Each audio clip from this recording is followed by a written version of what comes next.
Je crois que c'est essentiel de tenir compte du numérique dans la formation universitaire en 2015. Parce que c'est un super outil pédagogique quand on sait s'en servir. Nos étudiants aiment s'en servir. Ils sont à l'affût, je pense qu'ils sont friands là, de ça aussi, ils aiment ça. Très branchés, désir d'être autonome, désir de choisir et de contrôler ce qu'ils font, désir de se sentir valorisé. Il y a déjà des étudiants qui sont en train de faire des recherches pour complémenter ce que je suis en train de dire. Ça, je trouve ça intéressant, puis je trouve que ça fait un bel esprit de groupe aussi. Nos étudiants en droit, c'est évident qu'ils doivent maîtriser l'ensemble des moteurs de recherche. Mais ils doivent aussi savoir acquérir l'information, savoir avoir un esprit de synthèse, savoir où aller chercher l'information, être en mesure d'avoir un esprit critique par rapport à la source de l'information. Ne serait-ce que par le biais de Skype, je fais venir régulièrement des conférenciers dans ma classe qui vont donner des conférences de 20 minutes, une demi-heure, une heure, qui soient au Kenya, en Afghanistan, à Paris. Je pense qu'avec les technologies, maintenant, on peut vraiment aller plus concrètement avec des exemples d'entreprises, des exemples, par exemple, il y a des assemblées annuelles qui sont déjà en ligne sur YouTube, et il faut les utiliser. Depuis que les étudiants ont à peu près tous un appareil, un téléphone intelligent dans leurs mains, il a fallu se poser des questions comme enseignants. Ils sont comme dépendants de leur technologie et ils ne voient pas qu'est-ce qu'ils perdent au niveau des connaissances parce qu'on est dans un autre paradigme avec nos pratiques d'enseignement.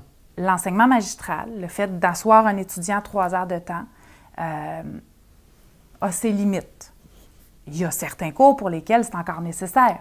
Mais pour la plupart des étudiants aujourd'hui, ce qu'ils ont besoin, c'est vraiment de sentir qu'ils sont mobilisés.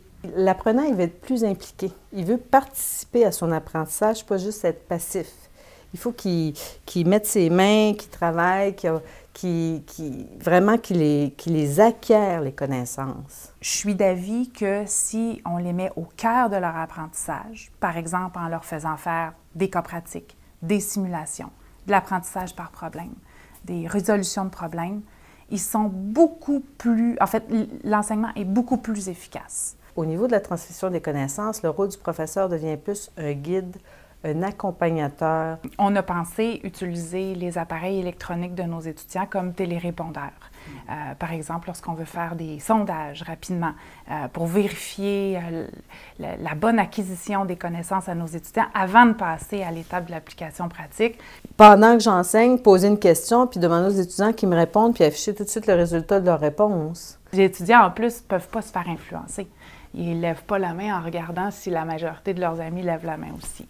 Donc, pour le prof, c'est vraiment un outil très intéressant. L'arrivée du numérique change de façon importante la préparation d'un cours.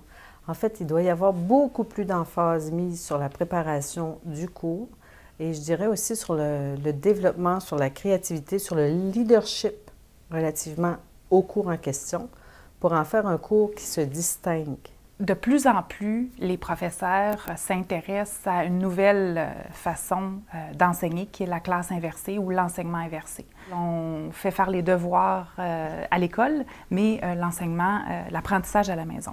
Donc, l'étudiant arrive dans une salle de classe inversée et on lui fait faire des activités pratiques. Dire que c'est mon entreprise, amener les étudiants à faire la comptabilité de mon entreprise, un par un, mais tous ensemble. La classe inversée, ça oblige le professeur à revoir entièrement sa façon d'enseigner, mais aussi revoir l'entièreté de son matériel pédagogique.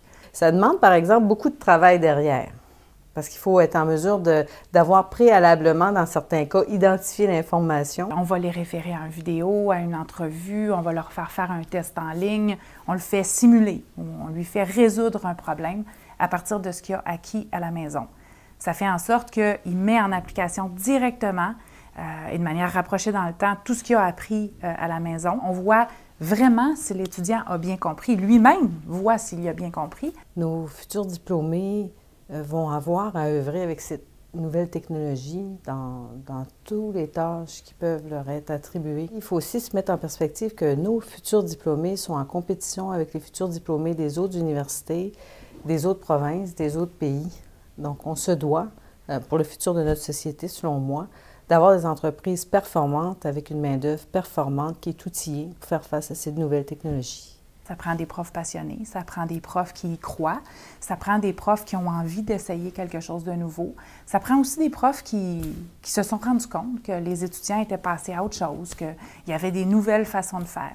Donc, il y a un monde de possibilités, il faut juste les développer.